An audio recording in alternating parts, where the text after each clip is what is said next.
Hello everyone, this is your science teacher from your YouTube channel. Welcome back to the next video of your chapter 8, that is windstorm and cyclones.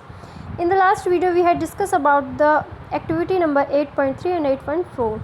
Now I am going to continue the topic. So let's get started. We see that the increased wind speed is indeed accompanied by reduced air pressure. हमने ये देखा कि जैसे ही हम air का pressure कम करते हैं तो हमारी जो विंड की स्पीड है वो हाई हो जाती है.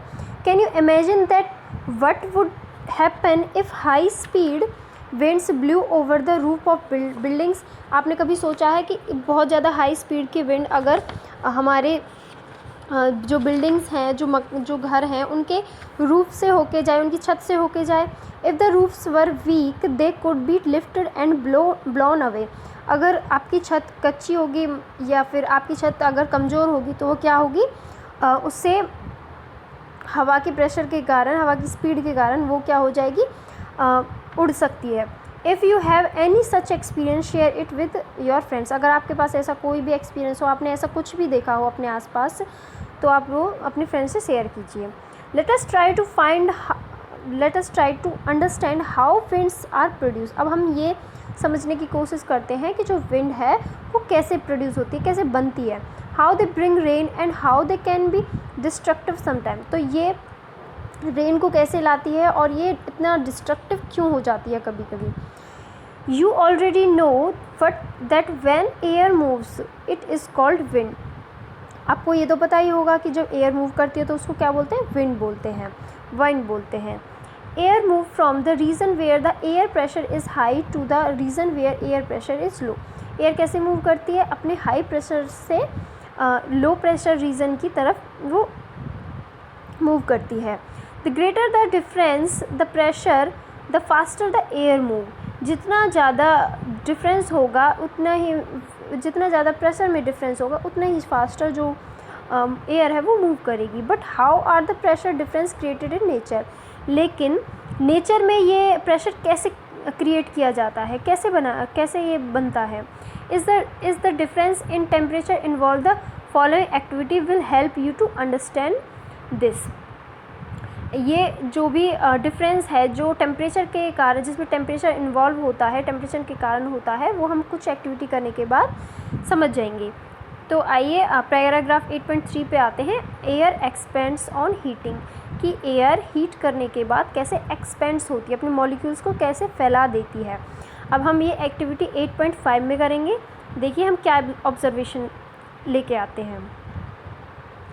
Take a boiling tube. कोई भी बॉइलिंग ट्यूब लीजिए. Stretch a balloon tightly over the neck of tube. जैसे कि ये 8.6 डायग्राम दे रखा है, इसमें ये बॉइलिंग ट्यूब ले रखी है और इसके माउथ से क्या कर रखा है हमने, कोई भी बलून स्ट्रेच करके उस पर कवर कर रखा है. You can use a tape to make it tight. आप और क्या कर सकते हो, एक टेप का यूज़ कर सकते हो उसको टाइट करने के लिए. Pour some hot water in the beaker. अब क्या करिए, बीकर में थोड़ा गर्म पानी डालिए. Insert the boiling tube with the balloon in the hot water. अब क्या करिए, अब जो बलून से तैयार आपने जो ट्यूब तैयार करी है उसको आप इस बीकर में डाल दीजिए. Observe for 2-3 minutes for any change in shape of balloon. अब ऑब्जर्व करिए कि 2 या 3 मिनट के बाद क्या होगा कि बलून में थोड़ी हवा भर जाएगी और वो उसको शेप लेने लगेगा.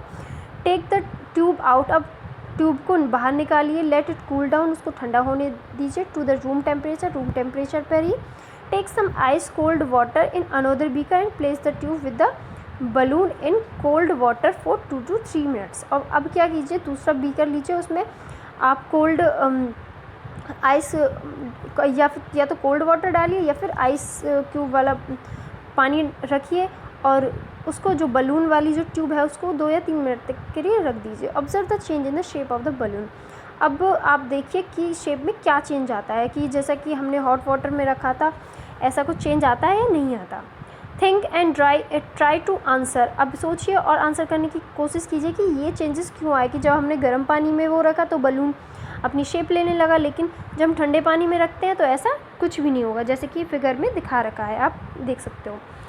What makes the balloon inflated when the boiling tube is placed in hot water? अब ऐसा क्या हो गया कि जैसे ही हमने ट्यूब को बॉयल वाटर में रखा तो वो उसकी शेप थोड़ी वो जो बलून है वो शेप लेने लगता है। Why is the same balloon deflated when the tube is kept in cold water. लेकिन जब हम उसको ठंडे पानी में रखते हैं जो बलून है वो सिकुड़ जाता है, वो अपनी शेप नहीं लेता।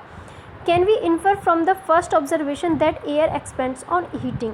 तो हम फर्स्ट ऑब्जर्वेशन ये ले सकते हैं कि एयर को हीट करने पे एयर एक्सपेंड होती है, यानी कि एयर स्पेस क्रिएट करती है। Can you now state what happen to the air in the boiling tube when it cools down. और अब क्या आप ऐसा बता सकते हो कि जब भी ठंडे पानी में हमने वो डाली ट्यूब तो जो एयर है उसमें ऐसा क्या चेंजेस आ गए।